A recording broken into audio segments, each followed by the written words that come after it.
Hey guys, welcome, and in this video I'm going to go over the 6 best swing trading indicators for TradingView that I've developed over the last couple of years and use every day myself. I'm going to show you my own personal swing trading strategy. That's based on the principle of mean reversion. So typically what I'm looking for is price to be in a ranging mode and then diverge from the mean, and that's where I like to get in and then I like to get out when it comes back to the mean. And since all markets alternate between trending and ranging, the strategy I'm about to share with you can be used on pretty much any market and any time frame because the principles are all the same in price action. So stick with me right through to the end of this video. I'm sure you'll find it really interesting if you're looking for a good swing trading strategy, and I'll show you how you too can get these 6 custom swing trading indicators for TradingView that I've developed over the last couple of years. And I'll also show you examples of how the strategy should be used on a dozen popular assets from around the world. And then finally, we'll go through the stock screener together and we'll look for long and short setups according to my strategy and just give you a good idea how it works and how I run it. And don't worry if you're new to trading, I'm going to try and keep this as simple as possible so we can all understand what's going on here. Okay, so to start off, we're looking at the Russell 2000 ETF IWN, one of the most popular ETFs on the American stock exchanges, and this represents the small cap index. So we're just looking at the daily time frame here. And the first custom indicator of mine, I'll give you a quick description of, is the buy-sell bands, and that's those red lines and green lines we can see on the chart here. Now, some of you might be familiar with Bollinger Bands, as they do look quite similar and is based on a similar principle. However, the difference between buy-sell bands and Bollinger Bands is buy-sell bands don't bunch up and squeeze up like you'll often see in Bollinger Bands. And so Bollinger Bands can also be used for trend trading when they squeeze up and break out. However, I designed the buy-sell bands to be used exclusively for mean reversion trading, and that's reversal trading. And that's because the distances between the bands is based on not only current volatility like Bollinger Bands, but also past volatility and patterns in each market. And so the idea with the buy-sell bands is when price gets towards the top, you can think of it as being technically overbought. And when price gets down near the bottom of the buy-sell band, you can think of it as being oversold. And that brings me to my next indicator called VWAP Extremes. And that's that white line you can see on the chart here. So some of you may already have heard of the volume weighted average price indicator, the VWAP. It's commonly used by day traders. And typically it'll just show you what the average volume weighted price is for today's session. However, what's different about mine is you can choose different periods to measure. For example, here I always use the 50-day VWAP, which shows what the average volume weighted price has been over the past 50 days, and I use that as my mean. So when I get short, for example up here, I'll exit the short trade when it comes back to the VWAP, and vice versa for longs. If I get long down here, I'll exit when it comes back to the VWAP. And you can do that by leaving a resting limit order with your broker and just updating that limit order each day to the latest VWAP price, which you can see up here next to your indicator what the latest price is. Also, this indicator will show you how far the current price is from the VWAP. So we can see here on the Russell 2000 today, it's currently 4.77% above the VWAP. And then over the last year, we can see what its extremes has been from the VWAP. So we can see over the last year, it got to 11.8% above the VWAP. And you can change that in the distance look back. So that's looking back at 252 trading days, which is approximately 1 calendar year. So I mean reversion trading, we want to look at this indicator and see how far we are from the VWAP compared to what the extremes have been over the last year. And ideally, we want to be close to the extremes or at extremes, or at least halfway to what the extremes have been. The next indicator I use, and is a popular one, is the Dynamic Swing Index, the DSI. And I built this to be superior to the RSI, as a lot more data goes into it than just the simple RSI. But it too is an oscillator that shows you when things are overbought or oversold. And why it's called the Dynamic Swing Index is because the overbought and oversold levels change over time with each market and each time frame you're looking at. And readings are not limited to between a 0 and 100 like the RSI. It technically has no limit. However, you could think of readings above 10 and below -10 as being a bit extreme. The fourth indicator I want to show you is called reversal signals, and those are those little red and green arrows we can see on the chart here. And again, this is another indicator to give us an idea when price may be exhausted and we may see a reversal soon. And they can occur up to 5 times in a row. The fifth indicator is called hidden divergence. And this one, we want to look for when the market and the indicator diverge from one another. So for example, here we can see on the IWN price was coming down for a couple of weeks. However, we look at the hidden divergence indicator, in that same time period, it had started trending higher and causing a divergence. And unlike other divergence indicators in the market, this uses logic and something I haven't seen used by any other indicator out there, and that's why I've called it hidden divergence. The sixth and last indicator I want to show you is range strength. And so when that's green, that means the market is in a range mode. And then when it's red, that means the market is in a trending mode, momentum mode. And that's when we don't want to implement a mean reversion trading strategy. So momentum and trending is the enemy of mean reversion swing traders, which I'll get into that a bit more later. So stick with me. Okay, so I'm going to give you some examples on these 12 different assets from around the world and just kind of show you some of the things I look for when I'm looking to make a mean reversion swing trade. So ideally what we want to see is a confluence of signals. So up here is a really good one from early February this year that I actually took. And so we can see a few things here in the market. We can see one, that price is coming up to a resistance zone. And that's a point where the market has turned previously. So the market has a memory. And so before up here is a point when sellers stepped in and buyers were exhausted. So it's reasonable to think that we could see the same thing again. So that was the first clue that the market may be ready to reverse. We're coming up to a prior resistance zone. The second thing is price went above the buy sell band, showing that it's at a good distance from the VWAP. Also back then the price was almost 10% above the VWAP, which was near an extreme. We could also see a reversal signal come in. The dynamic swing index, the DSI, was above the red line, indicating that we're in an overbought territory. And at an absolute reading of 15 is quite elevated as well. We could also see a divergence between the market and the hidden divergence indicator was pointing down. You always want to trade in the direction of the hidden divergence indicator. And finally, we can see the market was in a range mode. We can see that by the green bars on the range strength. So this to me is kind of like the perfect setup. We've got 6 things going for us here for a mean reversion swing trade. We've got price coming up to a big resistance zone where it previously stalled out and turned before. We've also got the price above the buy sell band. We've got a reversal signal coming in. We've got the DSI above the overbought level. We've got a hidden divergence. And we've got the range strength green. So the idea is to get short up here and then exit when price comes back to the 50 bar VWAP. Now it doesn't have to be a 50 bar. You can use a 30 bar, 20 bar. I've seen some people use a 100 bar. The bigger the bar you use, the longer your trades will be open. For example, in the settings of the VWAP extremes, if I change that from 50 to 20, you can see that line jump up. And some people just like doing short, quick trades. And so then you would use a shorter VWAP. But me personally, I like a 50 as it leaves a bit more meat on the bone and for some nice percentage gains as well. And now comes to the topic of a stop loss and mean reversion. And some people might not like what I'm about to say. However, in all my back testing, I've seen over and over again the use of a stop loss always harms performance in the long term. However, yes, it can protect you from an extreme move. So that's why you got to be really careful with what you trade. That's why I like trading the indices, ETFs, or really large cap stable stocks. Because normally I don't use a fixed stop loss. I may have a loose one in mind, like 20-30%, in case I get caught in a short squeeze on a ripping stock like that. If something came out of the blue with some surprise news, you may have what's known as an emergency stop loss that you should hardly ever use, maybe less than 5% or 3% of your trades. However, the way I manage risk is, like I said, trading liquid large things and not putting your whole account into one trade, because no trading strategy will win 100% of the time. In fact, it's a pretty thin edge that we're trading on, similar to a casino. But like a casino, they can win 53% of the time and make money because they make lots of small bets and they limit the size of bets they're willing to accept. So as a trader, we've kind of got to do the same thing. Lots of small trades so we don't ever have to take a big loss. And if there ever was a secret to trading, that's it, not taking a big loss. So we will have trades move against us. They'll be in a ranging mode, then they'll go into a trending mode. That's really what we want to try and avoid. So we want to look at markets that are already in a ranging mode. However, they can go from ranging to trending. And like I said, no matter the strategy, you will always have to take losses. The idea is over the long term, we make lots of small trades with an edge and never take too big of loss. But we'll always have to deal with drawdowns and losses. So that's not to say you shouldn't use a stop. Some people just use a fixed like 10% stop, or they might use a time stop, like a 20-day, 30-day time stop. If it hasn't hit the mean in a month or so, they may just exit regardless of the price. Or you could do other things like, for example, here, if we broke out above this resistance zone, closed above it, one could say that the market has changed, it's no longer ranging, and other things like that. You really just got to find what you're comfortable with and your risk tolerance and objectives. However, for me in short-term swing trading, I try and hold most of my trades till they naturally just come back to the mean, which they always eventually do.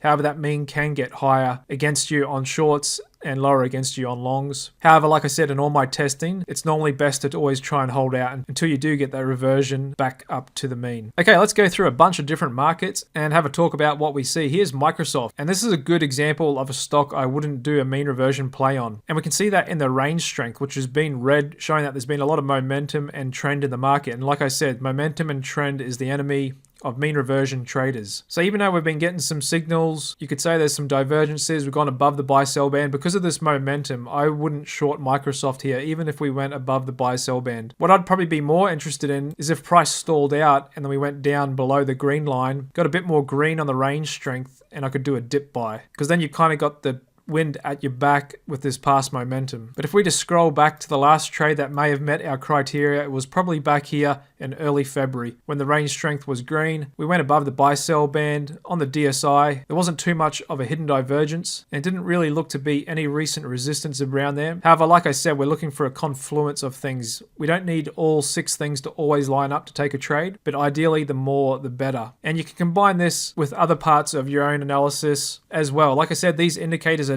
there to help identify potential reversal points and give you an idea of when you can get out. There's no such thing as the holy grail single indicator that's going to work all the time in every market. So the idea is to combine things and look for high probability trades. Moving through our watch list here is Walmart. And sometimes some of these big old economy stocks can be really good for mean reversion setups, as they're kind of like elephants. They can go sideways for long periods of time. And you can also look for things that stocks have just reported positive earnings. For example, when you click on the E here, that means earnings announcement. And then when you see surprise here for earnings and surprise for revenue, that means the company has delivered earnings and revenue above what Wall Street analysts expected. And oftentimes that can be supportive of the stock price if you've had good earnings, and vice versa if they had bad earnings. So when we came down here below the buy sell band, we're below the DSI, we've got a bullish hidden divergence, the range strength is green. You could say, well, they just beat on their most recent earnings. We're seeing a little technical weakness here. This may be a good spot for a long swing trade. And then just a little over a week later, it did come up and touch the VWAP, allowing for a pretty good exit there. Here's a look at a different market altogether, futures crude. And again, big markets can make for good technical setups. And we've seen that recently with crude down in the mid 60s here in early May. We could see that's a spot where it turned before, and we're just getting that confluence of signals. Hitting recent support below the buy sell band, DSI is oversold and we're green on the range strength, and that proved to be a good spot to do a mean reversion swing trade back to the 50-day VWAP. And so you can leave resting limit orders to get filled on both the entry and the exit. And the idea is to try and nail the extremes. You want to get filled at the extremes because good prices, a good trade doesn't last long, as we can see with this big wick here on the candle. There's a look at the 10-year T-note futures. And again, another big liquid market that can be good for mean reversion trading. And here's a good example of a trade that didn't go the way we wanted to. So let's just zoom in on this one. So you could see here that the trade did meet a few of our criteria. It's below the buy sell band. We're seeing some reversal signals. The DSI is not quite in an oversold area yet, but we are seeing the hidden divergence and the range strength green. However, what you'll often see in price action across markets is they'll kind of go oversold and either bounce back, overbought and pull back, or they'll do what I call walk the line. And you'll see it here in this pattern. So we're coming down here to oversold areas. And this is an area where if the market was going to stay in a mean reverting behavior, it should start to bounce. However, if you look at the range strength here, you can see it's starting to go red, indicating that there's momentum in the market. And then look at the price, it's starting to walk the line and hug that buy sell band. And so like I said, you can implement a stop, a time stop, or if you're like me, you just prefer to hold on and wait till we eventually come back to the mean and exit, and just take the loss at that point then. There's a look at the euro dollar, which looks to recently have given off a bit of a short signal up here. And there's a look at the dollar yen. And just to give you an example of it working on different time frames, we'll go down to the 15-minute chart on the dollar yen. And out of all the indicators, the hidden divergence is the only indicator that doesn't work on the minute charts. You really only want to use the hidden divergence on the daily charts. However, all the other indicators work on any time frame, and we can see that here on the dollar yen. Another thing you want to be mindful of if you're a day trader is when news events come out, like here. You don't want to get caught into a trade when a big major news event's coming out, so make sure you check your economic calendar and stay clear of them. And also you want to adjust your VWAP extremes and take off the fixed time period and just let it revert to the default current session VWAP and use that as your mean. There's a look at Bitcoin, which my swing trading strategy recently gave off some short signals. And again, this can be used on cryptos and any market from around the world, as TradingView has over 100,000 assets. All you need is a free TradingView account if you don't have one already. Here's a look at one of the biggest Canadian stocks, Royal Bank of Canada, recently just given off some short signals up here. Here's a look at UK's biggest stock, AstraZeneca, Australian investment bank Macquarie Group, and you can even use this strategy on spread charts or pair trading. So here I've got a spread chart of XLP versus XLV. That's the consumer staples ETF versus the healthcare ETF. Because they're both defensive sectors, They have a bit of correlation there. So you want to look for two instruments that have a bit of fundamental correlation, and then you can use the same strategy that I've described to you here. And basically, when the spread goes up here, you'd short staples and go long healthcare, and then get out of the pair when it comes back to the mean. So you put them both on at the same time and get out at the same time. That's a pair trade, or spread trade as it's known. Okay, now that I've shown you some examples on 12 different assets from around the world, apart from following your own favorite assets and looking for setups, another thing you can do is go hunting for long and short setups through the use of the stock screener in TradingView down here by clicking it. And then you can filter for any market, any country. I've got it filtered for US stocks here, above 500 million market cap, and you can also add in the column RSI 7. So that's the closest thing to kind of what we're using on the charts here for a mean reversion strategy. And that's basically the RSI 7 is going to show you oversold stocks. And if you click it again, it'll rank them from the most overbought down. So I've just ranked all stocks in America over 500 million market cap, which gives us over 2,200 stocks. And I've ranked them by the RSI 7.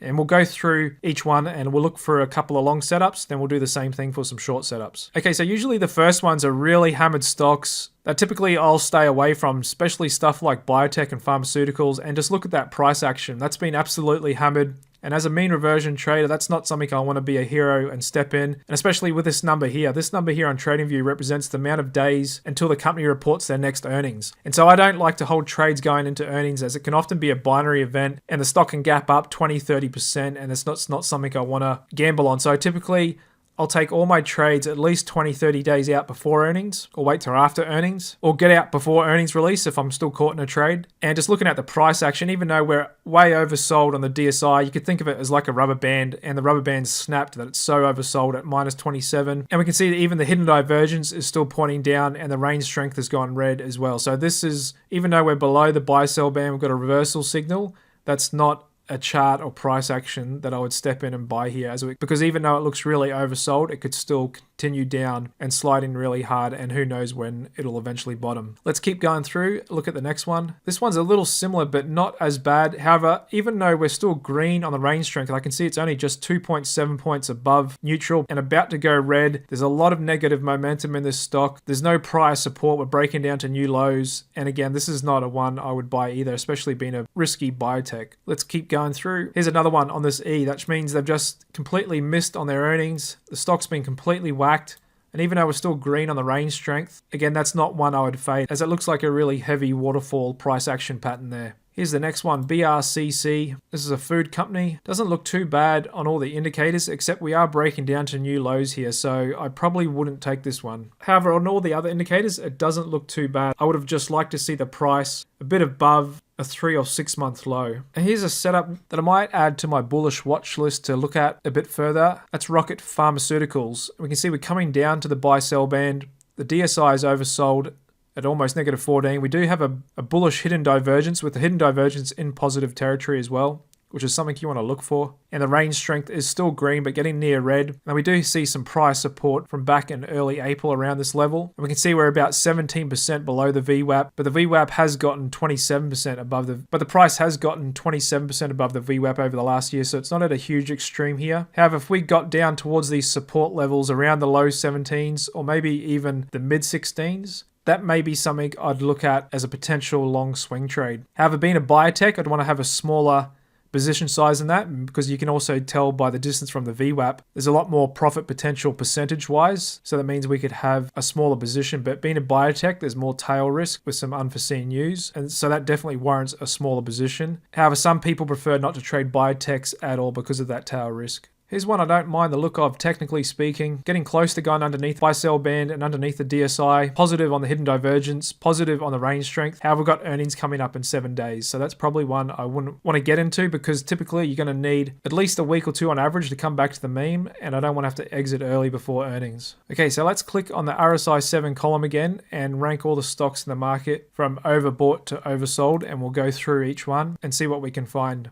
Again, this is a big earnings pop. This company's just beat earnings expectations by 19%. We've popped up on huge volume. And even though we're meeting all our technical criteria, that's just one I wouldn't short there on the back of that big earnings and just that price action in general. We can often see what's known as post-earnings announcement drift, PEAD, and that's a pattern in the stock market.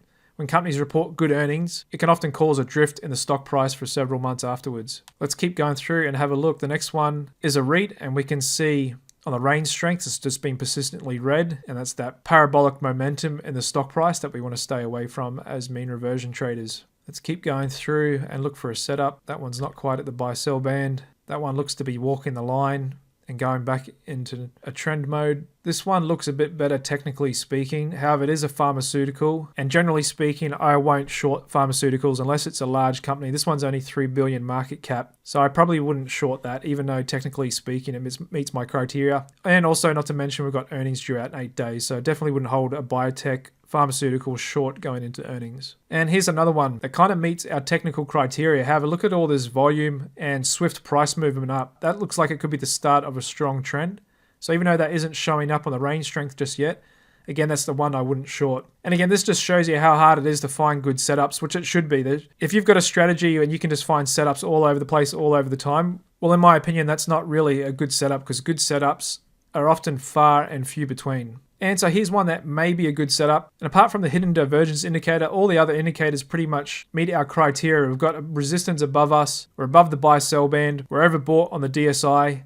And we're still in a range mode, as we can see on the range strength. So this here, I would add to my bearish watch list.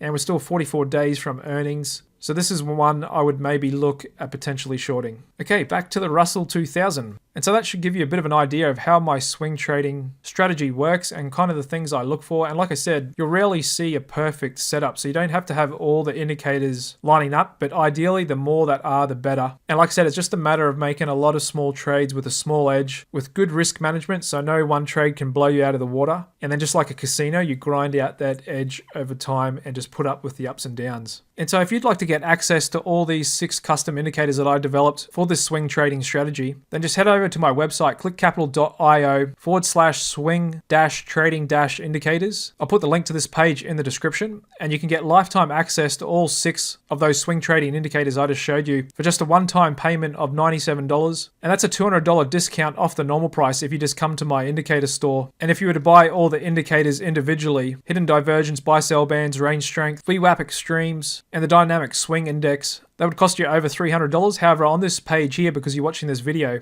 you can get lifetime access to all 6 of these indicators for just a one-time fee of $97. All you need to do is enter your email address. You just need a free account at TradingView.com if you don't have one already. Then you just put your TradingView username in here.